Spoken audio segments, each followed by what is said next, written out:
Hello guys, আসসালামু আলাইকুম বন্ধুরা। আজকে আবার একটা নতুন ব্লগ নিয়ে তোমাদের সামনে হাজির হলাম। বন্ধুরা, আজকে একটা গরু কিনবো 7 মাইল হাটের থেকে।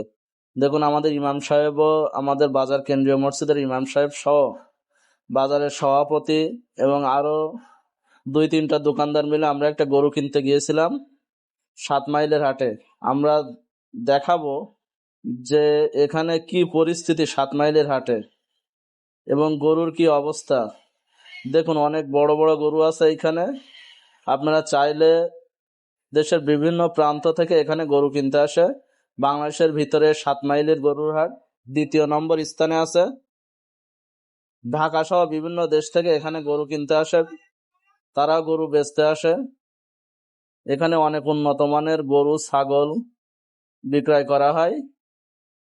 আমাদের গরু বাছাই পর্ব চলছে, সবাই সিলেক্ট করছে কোন গরুটা নেওয়া যায়। বন্ধুরা, তোমরা সাথেই থাকো আমাদের। দেখো 7 মাইলে গরুর হাটের কি পরিস্থিতি।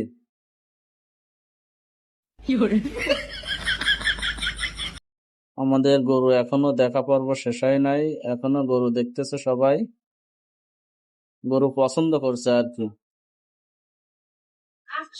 হাটে তুলি না কেন তুমি হাটে তোলো না কেন, বলো। এটা বলেন সাক্ষাৎকারতে কোন কারণে বুঝলে বাড়িতে ওই ব্যাপারীরা এই যে টানা টানি হেতা করে মানে ও বাড়িতে বেশি যাবো লাভ লসে বাড়ি থেকে টাকা দেয় দিক না দেয় না দিক। টাকা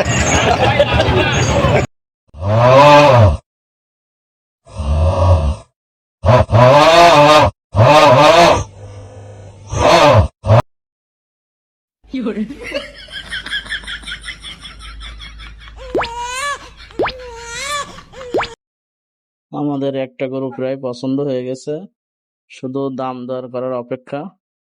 গরুটার দাম দর করা হচ্ছে, দেখা যাক কি হয়।